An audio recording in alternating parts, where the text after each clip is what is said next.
আজকে আমি বন্দে ভারতে ফার্স্ট টাইম উঠলাম। ওঠার পরে আমার অভিজ্ঞতা যদি জিজ্ঞেস করো, খুব ভালো। তোমাদেরও অনেকের অভিজ্ঞতা আছে, আশা করছি তোমাদেরও খুব ভালো অভিজ্ঞতা হয়েছে। আর কি কি করলাম, কেমন ভাবে কি দিল, সমস্তটা এই ভিডিওর মাধ্যমে শেয়ার করব। ওঠার সাথে সাথেই কিছুক্ষণ পরে রিফ্রেশমেন্টের জন্য একটা ওয়েট টিস্যু চলে এসেছিল, তার কিছুক্ষণ পরে দিয়ে দিয়েছিল আমাদের সন্ধ্যের মানে বিকেলের যে টিফিনটা। তো এখানে দেখো আমরা লাঞ্চ নিয়ে যেহেতু উঠেছিলাম, তার কিছুক্ষণ পরেই আবার দিয়ে দিয়েছিল এখানটাতে আমাদের যে মানে বিকেলের স্ন্যাক্সটা। আমাদের একটু পরেই আবার নেমে যাওয়া, 1.5 ঘন্টা জার্নি ছিল। একটু অনেকটা দূরে জার্নি হলে আমার মনে হয় জার্নিটা আরও বেশি এনজয় করতে পারতাম।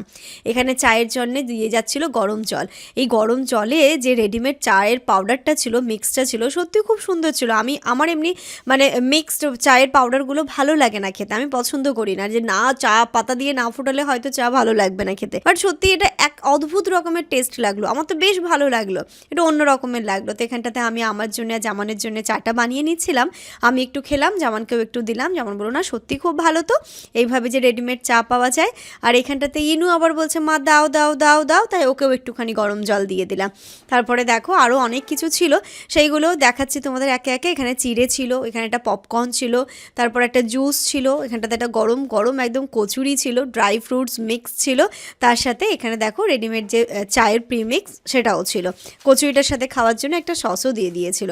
তো আমরা তো পুরো টিফিন একটু একটু করে কমপ্লিট করে নিয়েছি, খিদে যেহেতু পেয়েছিল। আর আমি লাঞ্চ করিনি, এখানটাতে সবগুলোই খেলাম। বিশেষ করে আমার চাটা খুব ভালো লেগেছিলো, প্রতিটা জিনিসই ভালো কোয়ালিটিপূর্ণ ছিল। আর এত ফাস্ট যাচ্ছিল, কিন্তু ভেতর থেকে আমরা ফিলই করতে পারছিলাম না। খুব ভালো অভিজ্ঞতা হয়েছে, খুব ভালো লেগেছে। নেক্সট টাইম একদম হাওড়া পর্যন্ত যাব, এমনটাই ইচ্ছে কিন্তু আমাদের আছে। আর এখানটাতে আমরা একটু মানে আগের দিন কেক নিয়েছিলাম, বাট কেকটা খাওয়া হয়নি বলে আমি নিয়ে চলে এসেছিলাম।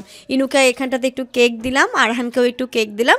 মানে ইনু আর আরহান মোটামুটি 1.5 ঘন্টা জার্নিটা খেতে খেতে কীভাবেই যে কমপ্লিট করে নিয়েছিল ওরা নিজেরাও বুঝতে পারেনি। আর ইনু জানো তো কী বলছে, ট্রেনে ওঠার সাথে সাথে মা ট্রেন ভালো।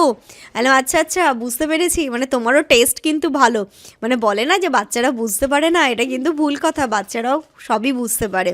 নইলে ওর মুখ দিয়ে এত সুন্দর কথাটা বেরোলো বা কী করে, তাই না? যে ওঠার সাথে সাথে মা ট্রেন খুব ভালো। ও খুব এনজয় করতে করতে এসেছিলো, আমি তো বসতেই পারিনি, দাঁড়িয়ে দাঁড়িয়েই এসেছি।